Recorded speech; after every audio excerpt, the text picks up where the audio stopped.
Começam agora as aulas do 5º ano do Ensino Fundamental. Vem aí, matemática.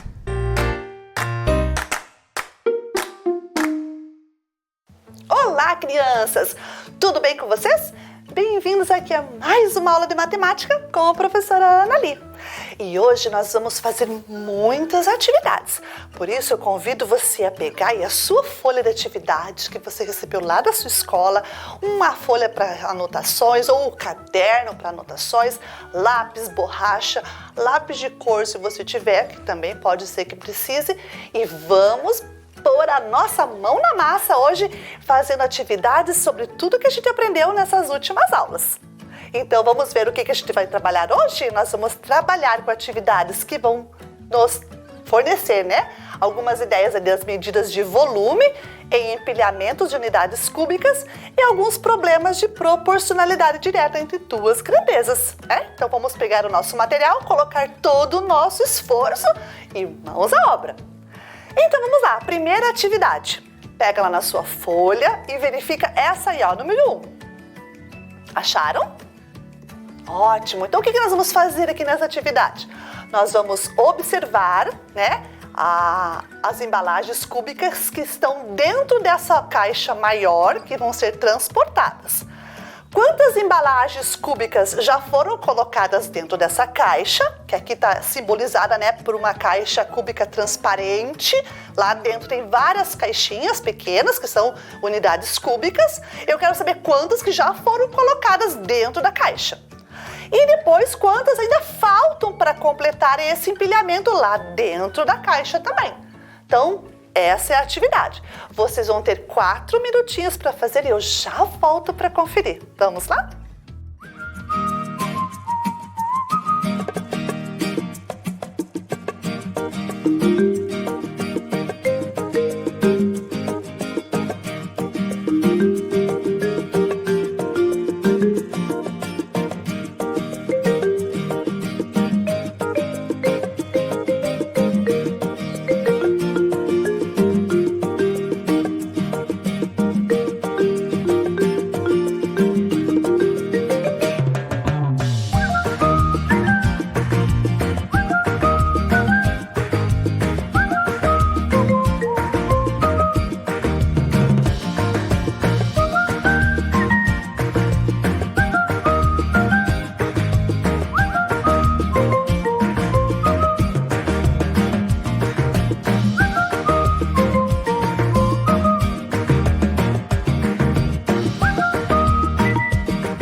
aí, conseguiram? Ótimo! Se você colocou seu esforço, ó, parabéns, tá? Que é isso que é importante. Agora a gente vai conferir para ver se a gente acertou. Mas se a gente não acertou, a gente apaga e arruma. Feito? Ótimo. Vamos lá, então. Ali, quantas embalagens cúbicas nós já colocamos dentro da caixa? Bem, se a gente contar ali uma por uma daquelas unidades cúbicas, a gente vai observar que foram colocadas 16 embalagens cúbicas ali dentro daquela caixa maior. E quantas ainda faltam para completar o empilhamento e fechar a caixa toda? Bem, para a gente observar quantos faltam, nós temos que contar os espaços vazios.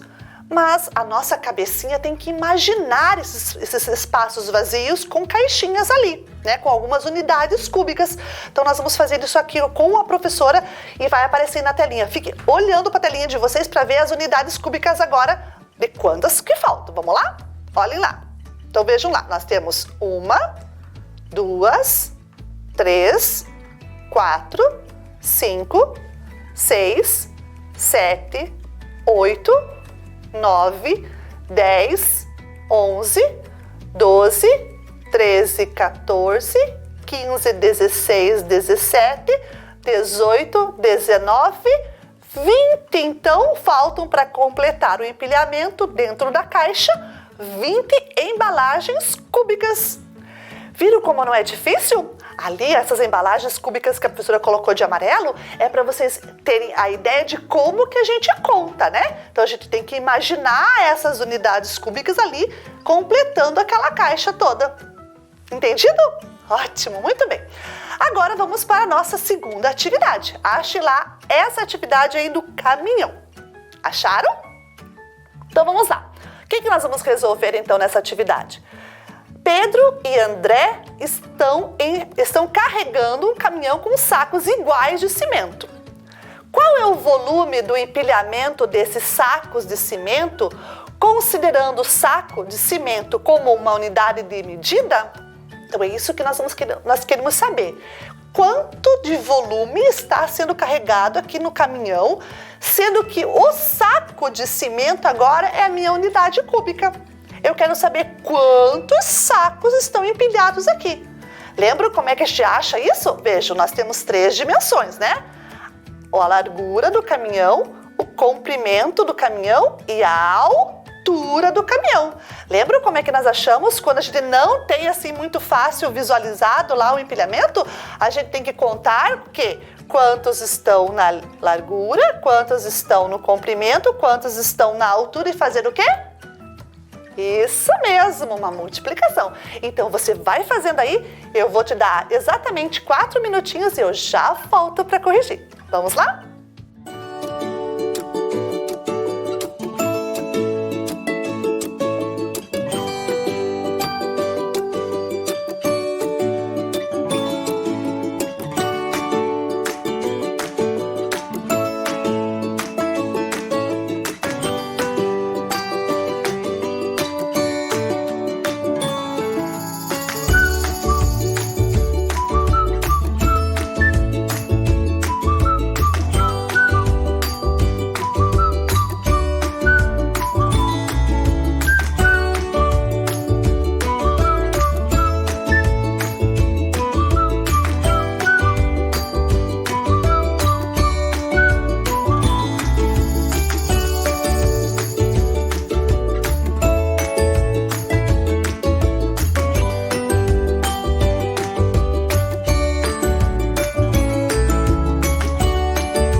crianças? Conseguiram? Ótimo! Então vamos conferir aqui com a professora agora? Vamos lá então. Se o Pedro e o André estão carregando sacos de cimento no caminhão, significa que eu vou ter que fazer o quê? Um empilhamento, né? Dentro aqui das minhas 3 dimensões. Largura, comprimento e altura. Então, nós vamos calcular o volume do caminhão contando quantos sacos estão nessas 3 dimensões. Nós temos 5 sacos aqui no comprimento, 5 sacos no comprimento, 4 sacos na largura e 6 sacos na altura. Então, 5 vezes 4 vezes 6. 5 vezes 4, 20. 20 vezes 6, 120. Então, eu tenho exatamente 120 sacos de cimento no empilhamento desse caminhão, que é o volume desse empilhamento. Lembrando que o saco de cimento agora é a minha unidade de medida, né? A gente está usando o saco de cimento como uma unidade de medida cúbica, né? Que é o nosso volume. Acertaram? Ótimo! Se errou, apaga, arruma, que não tem problema nenhum, tá? Essa aqui foi uma das resoluções que a professora fez. Se você fez uma resolução diferente, mas chegou em 120 sacos, tá valendo também, tá bom? Ok, muito bem. Vamos para a próxima? Vamos lá. Agora nós estamos fazendo a atividade número 3. Então procura lá na folha essa atividade aí que está aparecendo na telinha para você. Acharam? Ótimo. É um problema aqui que vai envolver a comparação também, né? Entre 2 grandezas. Lembrando que nós estamos trabalhando aqui com comparação, então nós estamos trabalhando com proporcionalidade. Nós vamos analisar a situação. Qual é essa situação? Eu tenho 20 chocolates para distribuir entre as famílias de Carlinhos e de Mariana. Na família de Carlinhos tem 6 pessoas e na família de Mariana tem 4 pessoas. Cada pessoa da família teve que comer a mesma quantidade de chocolates. Para isso, eu devo dar 12 para a família de um e 8 para a família do outro. 12 para a família do Carlinhos, 8 para a família da Mariana. Pergunto, há proporcionalidade nessa distribuição ou não há proporcionalidade? Então, você vai comparar os chocolates dados para a família de um com os chocolates dados para a família do outro.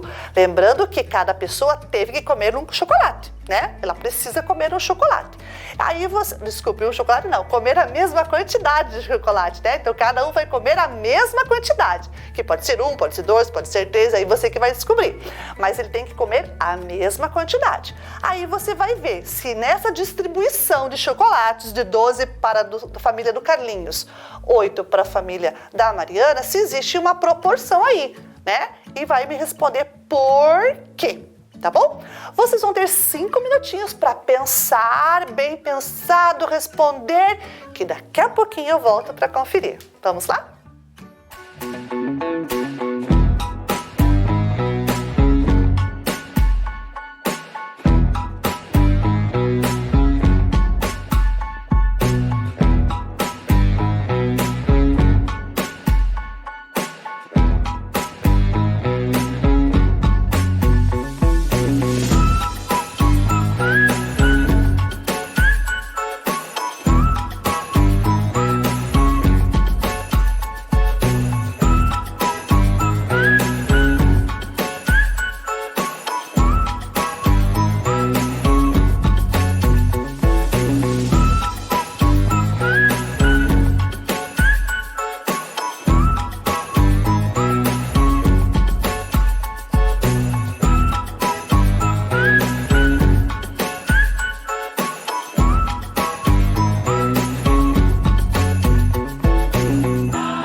crianças, conseguiram?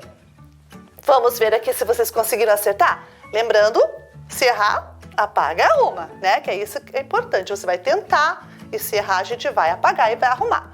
Então vamos ver aqui com a professora. Eu tenho 20 chocolates, eu vou distribuir para a família do Carlinhos e para a família da Mariana. Todos da família devem comer a mesma quantidade de chocolate. Eles devem, né? Ou tiveram que comer. Então, se cada pessoa deve comer a mesma quantidade, eu dei 12 para a família do Carlinhos, 8 para a família da Mariana. Vamos pensar, 8 para a família que tem 4 pessoas, 12 para a família que tem 6 pessoas. Quanto chocolate cada pessoa comeu? 6 pessoas numa família, 12 chocolates. 6, 12. O que tem a relação aí do 6 para o 12? Quanto é? Isso, cada pessoa comeu 2 chocolates. Muito bem, ó. 6, 12. 2 vezes o 6 dá 12. Então, cada pessoa comeu 2 chocolates. Então, eu tenho 2 chocolates para uma pessoa. Olha a razão aí, a gente acabou de achar a razão, né? 2 para 1. Na família da Mariana, 8 chocolates, 4 pessoas. 8, 4, 4, 8. Qual é a relação aí que existe? Família de 4 ganhou 8 chocolates. Cada pessoa comeu? Tô escutando? Ótimo! Cada pessoa comeu 2 chocolates também. Então vamos ver aqui. Se temos 20 chocolates para dar para as 2 famílias, precisamos ver quantos chocolates cada um recebeu. A família de Carlinhos tem 6 pessoas e ganhou 12 chocolates. Então cada um deles ganhou 2, né? A família de Mariana tem 4 pessoas e ganhou 8. Então, cada um deles também ganhou 2 chocolates. Então, 2 para 1. Então, o que a gente vai responder agora? Que sim, que há proporcionalidade, né? Porque a razão está de 2 para 1. 2 chocolates para uma pessoa nas 2 famílias. Então, a gente conseguiu descobrir que existe sim a proporcionalidade entre a quantidade de chocolates para cada uma das famílias. Acharam isso também? Se não achou, não tem problema, tá? O importante é que você tenha tentado. Essa parte que a professora colocou em azul aqui no problema é a explicação, né? A explicação do raciocínio. Às vezes é importante a gente colocar no papel também a explicação do raciocínio que a gente tem.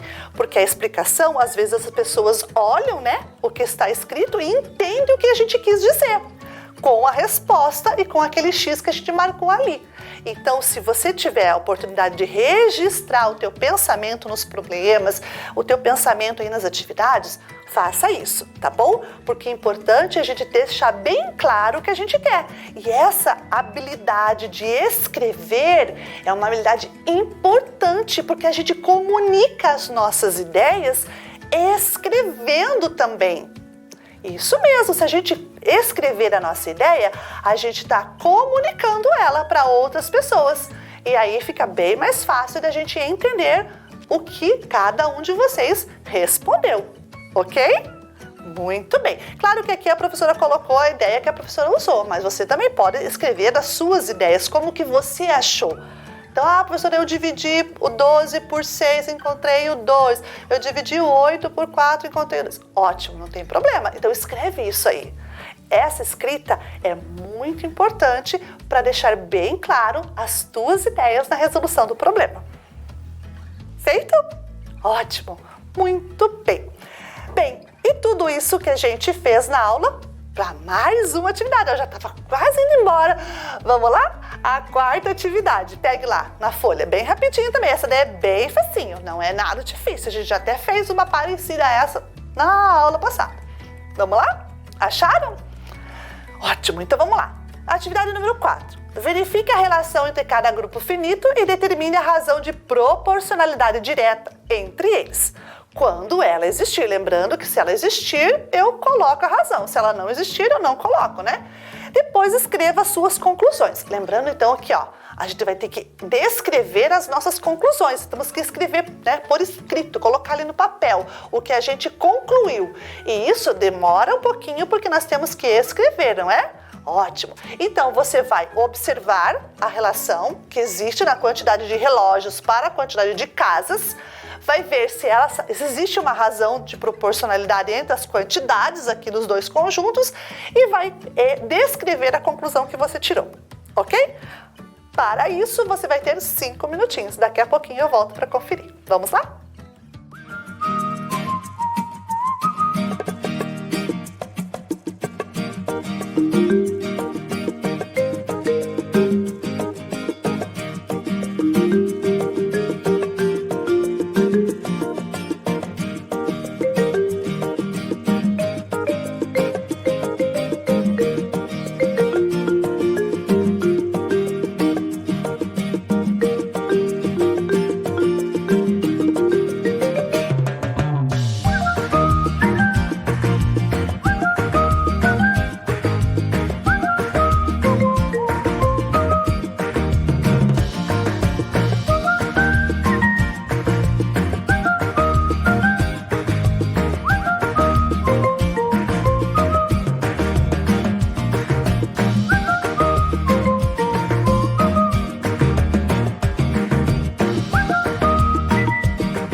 Ótimo, crianças, conseguiram?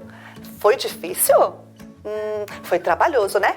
Mas a gente aprende bastante quando a gente põe bastante esforço e faz a resposta, né? Resolve os nossos problemas ali com esforço. Mesmo que a gente erre, a gente aprende também. Isso aqui é uma coisa que a professora sempre vai falar para vocês. O esforço é importante, sempre. Sem esforço a gente não aprende. Segundo, errar não tem problema. A gente arruma. Ok? Ótimo, então vamos lá.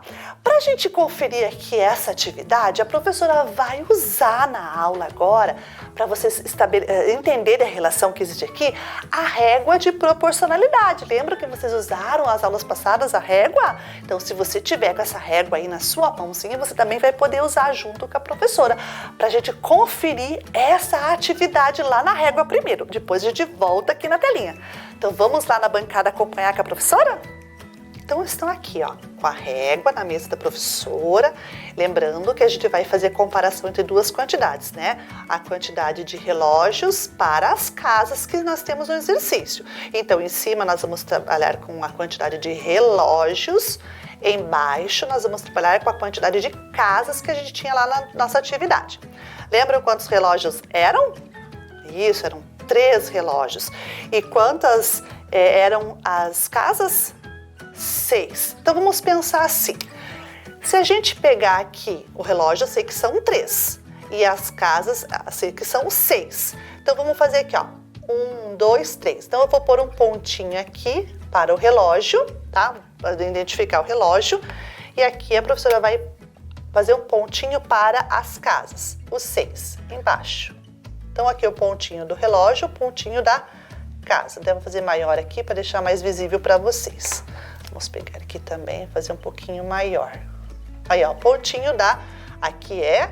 Em cima, o que é mesmo? Isso, é relógio. Então, vou pôr um R aqui, ó. R de relógio. Embaixo é a casa. Então, vamos pôr um C de casa.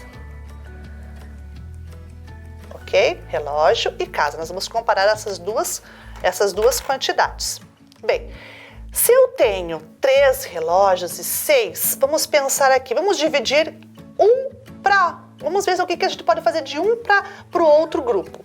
Se eu pegar um relógio, mais um e mais um. Um por um. Peguei 3 conjuntos, ok? Estão vendo aqui, ó? 1, 2, 3 conjuntos.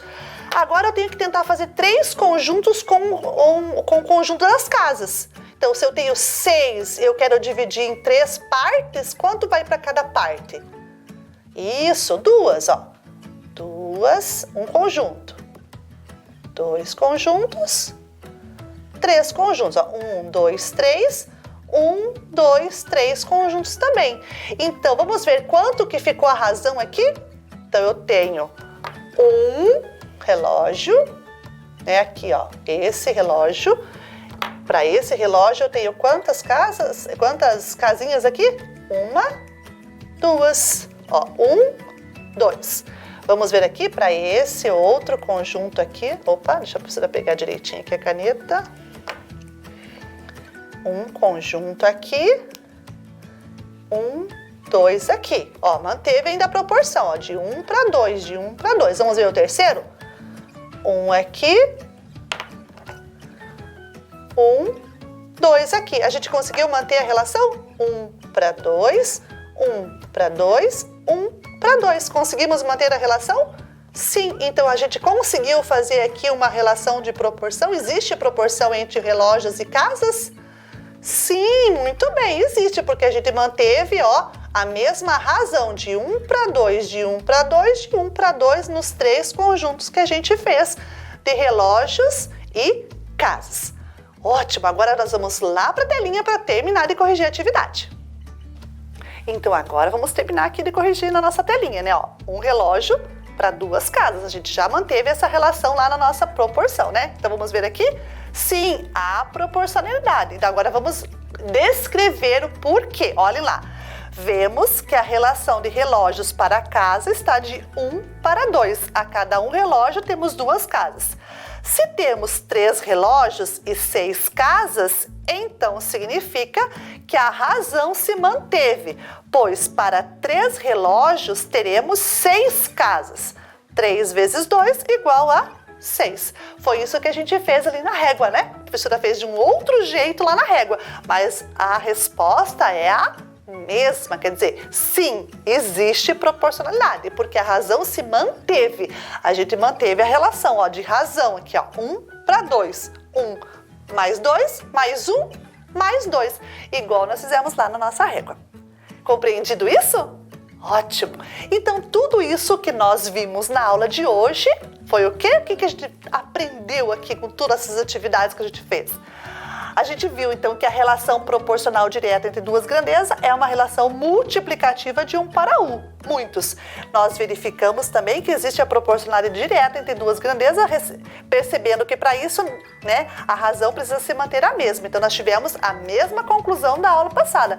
Além de que nós também, né, que a professora não escreveu aqui, trabalhamos com a ideia de volume, né, usando ali o empilhamento, ok? Tudo isso foi para a gente aprender, né? A gente aprende, não aprende? Claro que aprende, colocando o nosso esforço. Então, esse é o recado que a professora sempre deixa aqui na aula para vocês. O esforço é que a gente põe nas atividades é que faz com que a gente aprenda. Se a gente não colocar um esforço para responder, a gente não consegue aprender. Mesmo que a gente erre, tá bom? Essa é a nossa dica aqui para sempre, para todas as nossas aulas. Esforço, erro não tem problema. Se errar, a gente arruma. Combinado? Ótimo. Então, né? Parabéns aí pelo seu esforço. Continue assim que nós acabamos a nossa aula de hoje. Mas nós vamos nos ver lá na próxima. Um beijinho e até lá! Meus queridos alunos, a professora está aqui agora para recorrigir com vocês algumas atividades referentes à aula de volume por alguns erros que se passaram desapercebidos. Por favor, a professora pede que vocês também recorrijam aí nas atividades de vocês, ok? A primeira atividade foi essa aí do maior volume que foi apresentada no dia 6 de julho. Naquela ocasião, a letra D tinha sido corrigida como 7 unidades cúbicas, e não são. A resposta correta são 9 unidades cúbicas para a letra D. Corrige lá na sua também, ok? Ótimo! A segunda atividade é esta que aparece aí também do volume, que foi passada no dia 8 de julho para vocês. Era para a gente descobrir o volume de cada um dos blocos. Naquele momento, a professora tinha dito que o bloco B era 180, mas não é, é 210 centímetros cúbicos. Então, corrijam aí, bloco B, 210 centímetros cúbicos, ok? Muito bem. E a próxima atividade é essa aqui. Naquele momento, também a professora se enganou colocando 5 vezes 3 vezes 4. Porque, na verdade, foi esquecido de contar aquele cubinho ali, ó, que faz parte tanto do comprimento quanto da altura, né? Então, contando ali embaixo, nós temos 6 cubinhos. Então, precisamos ter posto 6 vezes 3 vezes 4, que vai dar 18 vezes 4, que vão dar 72 decímetros cúbicos. Então, marque lá. A resposta correta é 72 decímetros cúbicos, ok? Obrigada pela atenção de vocês, meus queridos. Peço desculpa por esse errinho e até a próxima aula. Um beijo! Volta às aulas. O que cada um deve fazer para um retorno seguro? Use máscara. Mantenha o distanciamento. Lave bem as mãos. Ministério Público do Estado do Paraná. Conselho Tutelar. Vara da Infância e Juventude.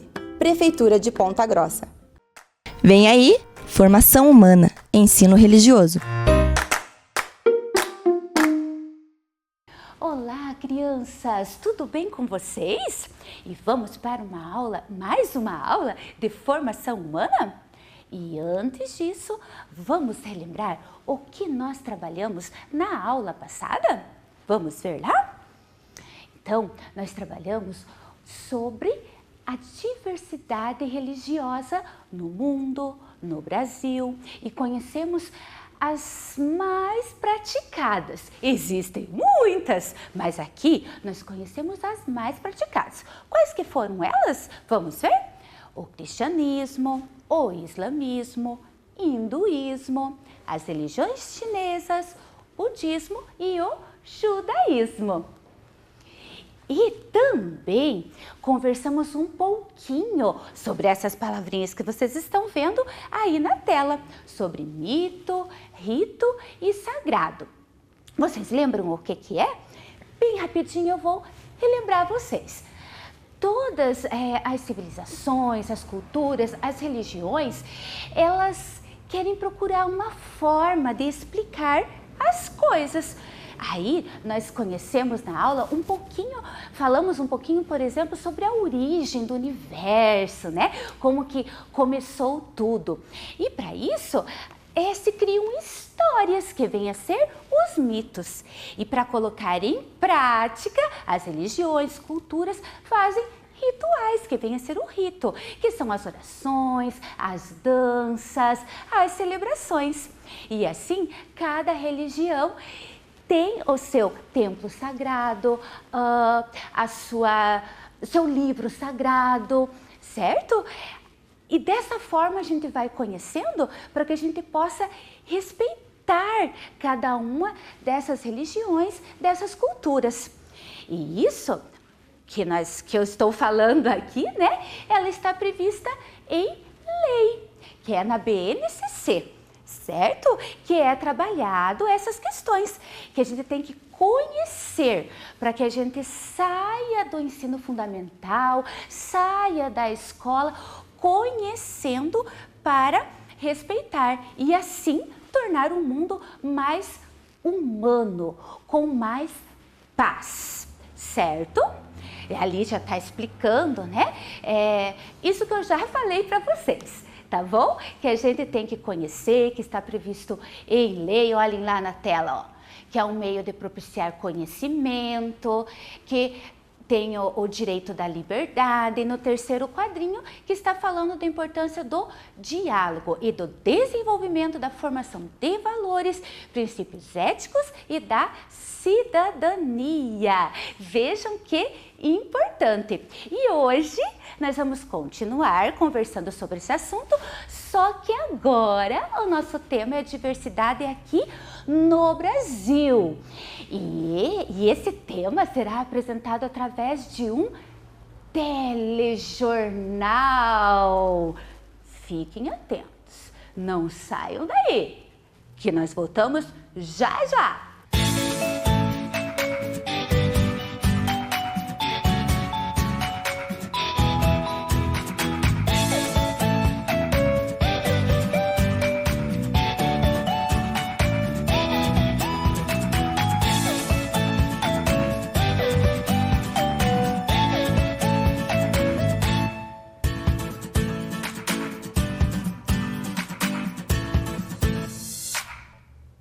Olá! Olá! Seja muito bem-vindo ao Jornal da Formação Humana. Nessa edição, nosso tema é a diversidade religiosa no Brasil. Diversidade são todas as formas diferentes de fé que temos encontrado em nosso país.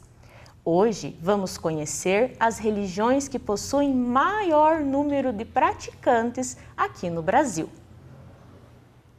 E vamos começar conhecendo um pouco sobre a religião católica, a mais praticada no nosso país, ouvindo o padre Joel Lalepa. Padre Joel Lalepa, pároco da Paróquia Santa Terezinha, Igreja Católica. Também trabalho na Rádio Santana e na coordenação da ação evangelizadora da nossa diocese. Ser uma pessoa religiosa para mim é ter a certeza de que a nossa existência está nas mãos de Deus. Nós vivemos neste mundo, mas temos uma intimidade com Deus, estabelecemos com Ele comunhão, descobrimos que Deus é Pai e fazemos uma caminhada como seus filhos, colaborando na sua obra. Significa que nós vivemos não apenas com um olhar para este mundo, mas temos também este olhar para a dimensão maior, que é a existência de um Deus que nos coloca neste mundo e que nos convida para sermos seus colaboradores. Então, ser uma pessoa religiosa é ser uma pessoa temente a Deus, é ser uma pessoa que acredita nesse Deus e que procura servi-lo na pessoa dos irmãos e irmãs, vivendo bem no mundo onde nós estamos. Ser católico, ser cristão, significa estabelecer com Deus uma intimidade de filho e também viver alguns valores, alguns princípios que nós podemos encontrar no creio ou no símbolo da nossa fé. Nós acreditamos e temos como valor fundamental Deus, que é Criador de todas as coisas, Ele que é o nosso Pai, a pessoa e a missão de Jesus Cristo, que é o nosso Salvador, Jesus Cristo que se encarnou, viveu como nós, assumiu a nossa condição humana, se tornou nosso irmão, morreu na cruz. A morte de Jesus é uma verdade de fé, é um princípio fundamental para nós, mas a morte também que nos leva a acreditarmos na ressurreição de Jesus, a vida nova que brota da sua morte. Acreditamos também, através da encarnação, no papel de Maria, a mãe de Jesus e nossa mãe, na igreja que cuida de nós, toda a doutrina que orienta, que guia a nossa vida, que vai fazendo com que nós aprendamos de que maneira vivermos a nossa fé.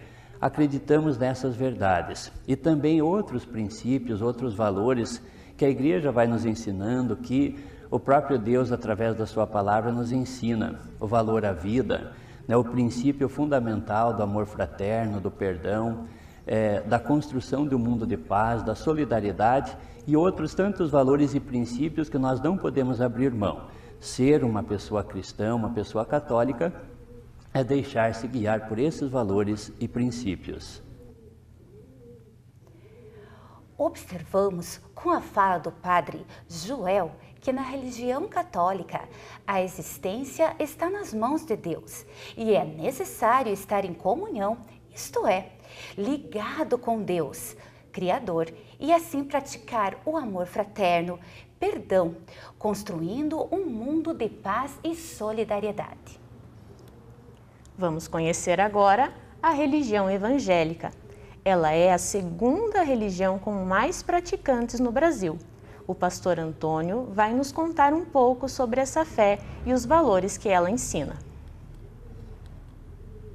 Quero me apresentar, eu sou o pastor Antônio Carlos Joslin, da Igreja Cristã Renovo, aqui em Ponta Grossa. E professamos uma fé cristã. E o que significa ser uma pessoa religiosa? Na verdade, religião, se nós formos buscar o original desta palavra, vem do latim, significando religione, religare, que é o religar com Deus. O ser humano tem uma necessidade de ter comunhão com Deus. O ser humano em toda a face da terra, ele busca Deus. E hoje ele busca essa comunhão com Deus. E aí entra a religião, que é o religar com Deus.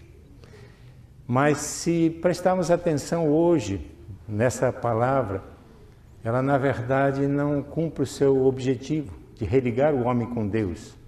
A religião, pelo contrário, tem afastado o homem de Deus. Por quê? Porque cada um passa a crer numa religião, defende, briga por esta religião. Mas, a bem da verdade, religião nenhuma salva ninguém, religião nenhuma pode levar o homem a Deus. Só há um caminho que pode ligar o ser humano com Deus, o Criador, o Deus Pai, o Todo-Poderoso. E isso o próprio Jesus veio nos ensinando aqui. Quando esteve aqui, ele disse uma frase de suma importância. Ele mesmo disse: eu sou o caminho, eu sou a verdade, eu sou a vida. Ninguém vai ao Pai a não ser por mim. Está aí o grande segredo para nos religar com Deus. Na verdade, são valores ensinados pelo próprio Senhor Jesus Cristo. Ele, quando esteve aqui na terra, ele veio trazendo ensinamentos, ele veio pregando o reino de Deus e mostrando que ele é o caminho que nos leva à vida eterna. Os valores, e se olharmos, ele é o nosso exemplo. Em tudo, ele é o exemplo maior e melhor. Ele fala ali sobre o dom supremo, que é o amor. Ali o apóstolo Paulo vai dizendo: de nada adianta o homem falar a língua dos anjos, a língua dos homens, ter uma fé capaz de remover montanhas, ser capaz de doar-se a si mesmo para ser queimado vivo. Se ele não tiver o amor, não adiantou nada. Então esses valores se resumem nesse dom supremo. Isso é uma obra que não provém do homem, não nasce espontaneamente do homem. É aquele que realmente conhece Jesus, se rende a Ele, entrega a vida para Ele, ele recebe o Espírito Santo de Deus, e o Espírito Santo de Deus é que vai gerando isso. Vimos então que a religião evangélica acredita em Jesus Cristo como o caminho que pode levar o ser humano a se ligar com Deus. Tem Jesus como exemplo e segue seus ensinamentos. Seu principal valor, o dom maior, o dom supremo, é o amor. E agora, com Olivia Mara Savi, vamos conhecer a terceira religião mais praticada, que é o Espiritismo. Meu nome é Olivia Mara Savi, eu desempenho minhas atividades dentro da doutrina espírita, na Sociedade Espírita Francisco de Assis de Amparo aos Necessitados, conhecida como CEFAM. Ser uma pessoa religiosa na doutrina espírita significa amar a Deus sobre todas as coisas, amar ao próximo como a si mesmo, e seguir os mandamentos de Jesus Cristo na prática da caridade, que compreende a benevolência para com tudo, a indulgência para as faltas e o perdão para as ofensas. Após a fala de Olivia, aprendemos que para o Espiritismo, os praticantes devem amar a Deus sobre todas as coisas e ao próximo e a outra pessoa como a si mesmo e seguir os ensinamentos de Jesus na prática da caridade. Conheceremos a seguir a religião da Umbanda. Ela é a quarta religião com mais praticantes em nosso país. O sacerdote Bruno vai nos contar um pouco sobre sua crença. Primeiramente, um salve a todos que estão assistindo. Meu nome é Bruno dos Santos Grube, eu sou um sacerdote umbandista e dentro da nossa concepção, dentro do estudo e da teologia que a gente faz também na Umbanda, a base da Umbanda é a manifestação do Espírito para a prática da caridade. Então, ser um umbandista é ser alguém disposto a praticar essa caridade e dar espaço para que os espíritos e os amigos espirituais venham para nos ajudar, para nos auxiliar e nos orientar. Também nos inspirar a fazer as coisas da melhor maneira possível, sempre pensando numa expansão da nossa consciência e do nosso entendimento das coisas do nosso dia a dia e das nossas coisas pessoais internas também. Os principais valores estão centrados na prática da caridade, do respeito ao próximo, do amor próprio, porque você só pode dar aquilo que você tem. Então, para você conseguir oferecer amor aos outros, você precisa ter amor dentro de você. Assim como eu já disse, a manifestação do Espírito para a prática da caridade.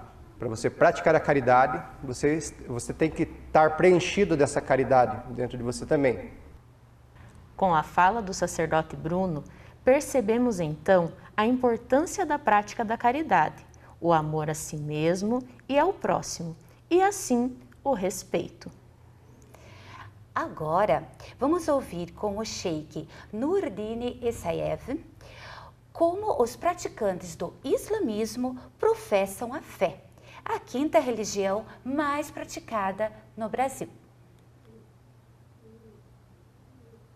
Meu nome é Sheikh Nurdin Al-Sayed, formado na Arábia Saudita, de curso de religião muçulmana. O que é religião muçulmana? Eu acho tudo depende de família. Família religiosa, como cultura árabe, cultura muçulmana, para ensinar nossos filhos, nossos pais ensinam a nós religião, desde a idade de 6, 7, 8 anos, como o profeta Muhammad, paz esteja com ele e com todos os profetas, indicou, ensina filhos de vocês religião de 7 anos. Então, esse cresce com tempo, cresce com família, cresce com dentro de casa, frequenta mesquitas, frequenta aulas de religião, frequenta sábios, para pegar a religião devagar até chegar a uma idade, parece que ele está formado para andar sozinho. Não sei o que vai dizer. Cada um tem caminho. Porque tem versículos no nosso livro sagrado, Alcorão, disse: nós enfeitamos para cada um caminho dele.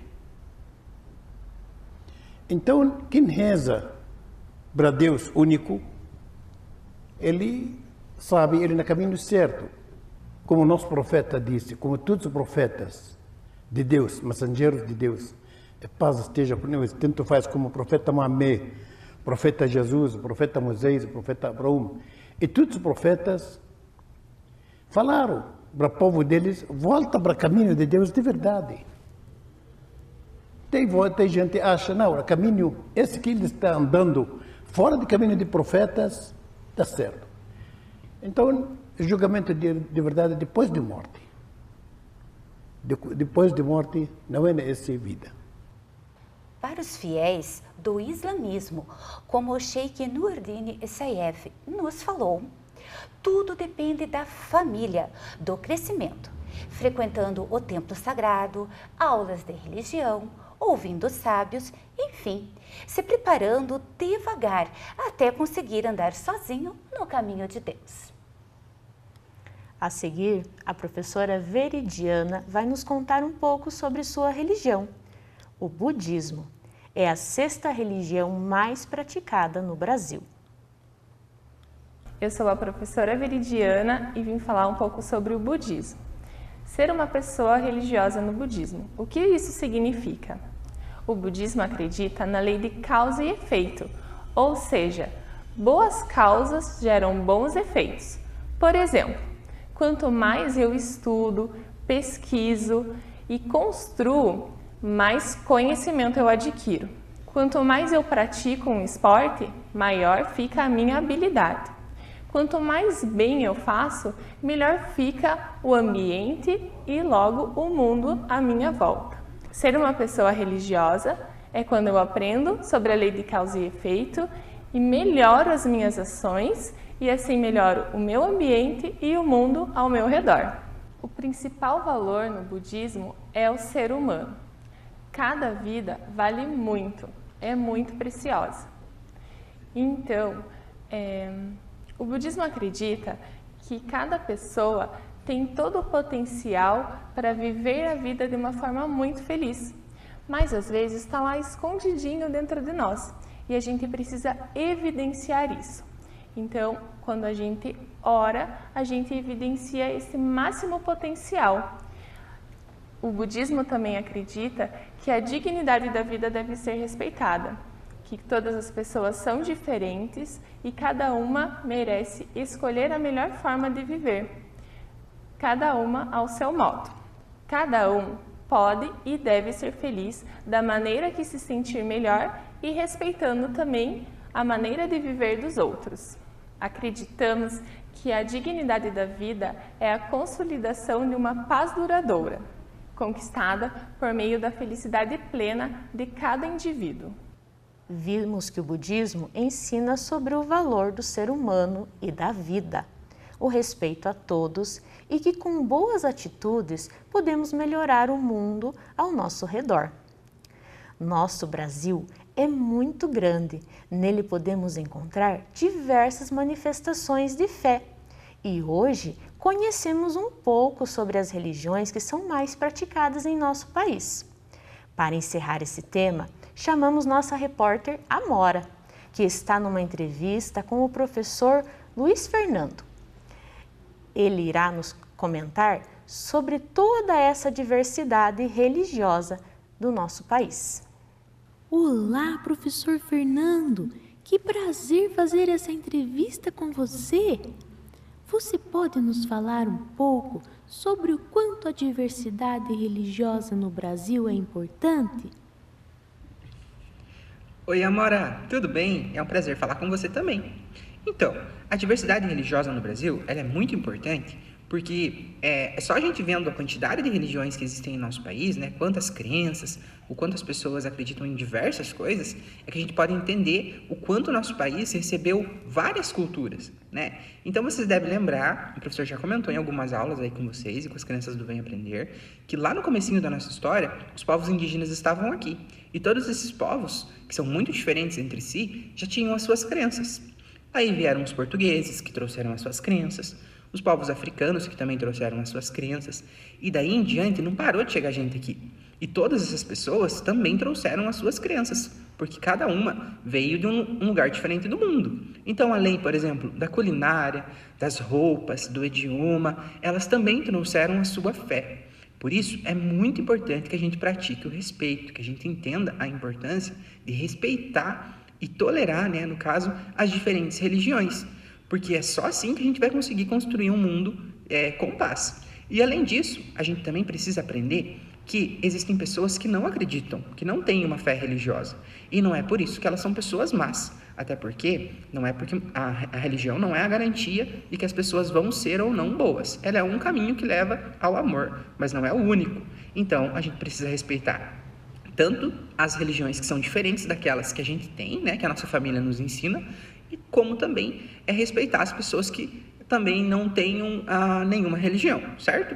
Então, ela é muito importante, porque quanto mais religiões existiam em um determinado local, mais a gente pode descobrir o quanto esse povo é diverso. E no caso do Brasil, nós somos muito diversos. Ninguém pensa igual, ninguém age igual, né? Então, a gente precisa sim respeitar as crenças e até mesmo a falta de crença. Um abraço. Tchau, tchau. Muito obrigada, professor Fernando, por sua participação em nosso jornal. E agora eu chamo a apresentadora Kelly. É com vocês aí no estúdio, Kelly. Muito obrigada, repórter Amora, por essa reportagem preparada sobre o assunto com o professor Luiz Fernando. E viram como é importante conhecer a história para entender toda a diversidade religiosa? E é só conhecendo para aprendermos a respeitar e construir um mundo mais humano e cheio de paz. Isso mesmo. Terminamos aqui nossa edição exclusiva do Jornal da Formação Humana. Até mais! Tchau, até mais! Até mais! Até mais!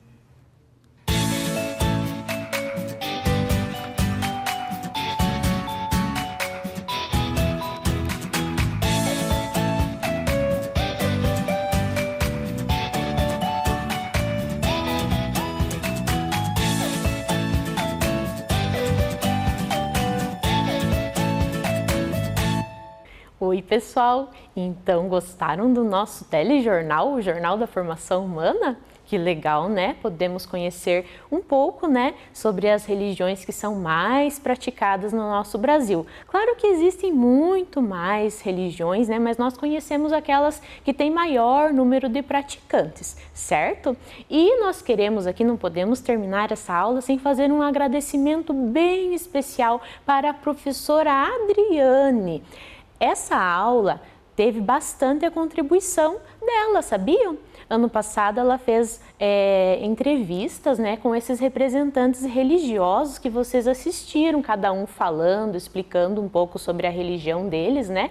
E foi ela que organizou essa parte e nós utilizamos aqui na nossa aula. Então nós queremos mandar um beijão para ela e agradecer, né, por ela estar contribuindo conosco nessa aula de hoje, certo? E agora vamos praticar um pouco, né, aquilo que nós aprendemos. Então, aí você vai precisar da folha, né, de atividade que a escola enviou para você, lápis, borracha e lápis de cor. Vamos olhar lá o número 1?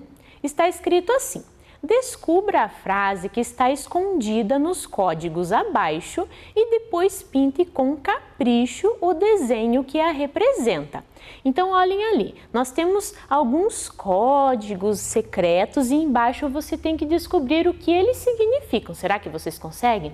Tenho certeza que sim, vocês são bem espertos. Então, a professora vai dar 2 minutinhos para vocês desvendarem esse código secreto e descobrir a nossa frase sobre as religiões no Brasil, certo?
Conseguiram aí? Vamos ver então? Vamos corrigir? Então, olha lá, no primeiro quadrinho é o no mesmo, né? A nossa frase começa com no. E aquela bandeira ali representa o quê? Representa o nosso país. O nome dele é Brasil. Não esqueçam da letra maiúscula, né? O nome do nosso país, o nome, né, começa com letra maiúscula. Ali, nós temos a figura do elefante e uma dica. Olha lá. Elefante menos o lefante, fica só o E, né?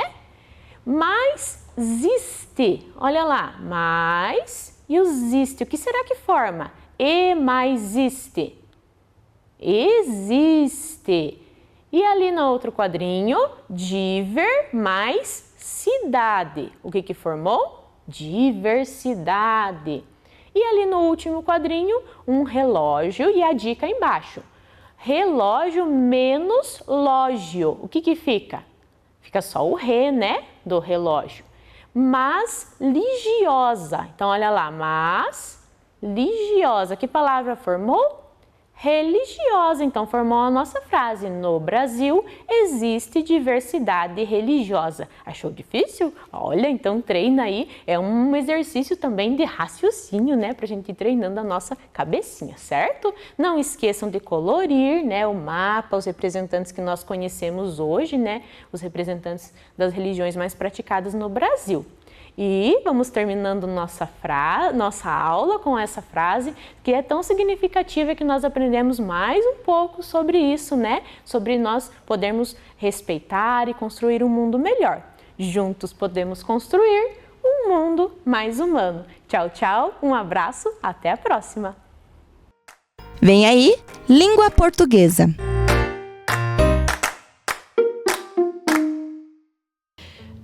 Olá, crianças! Tudo bem?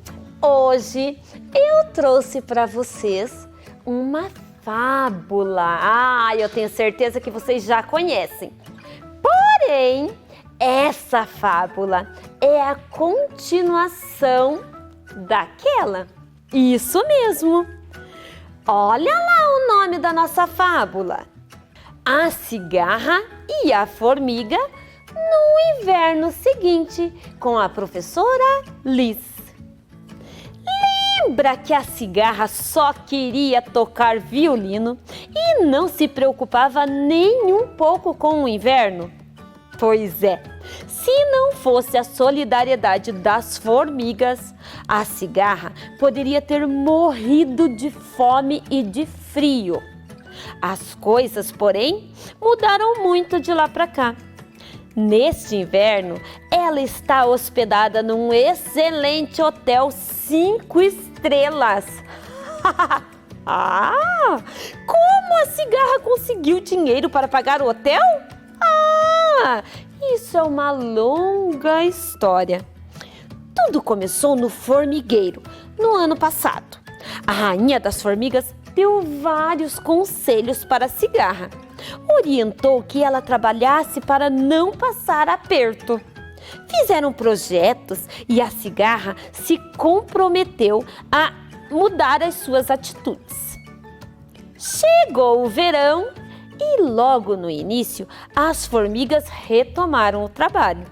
A cigarra, orientada pela rainha, começou a trabalhar recolhendo folhas com as formigas operárias.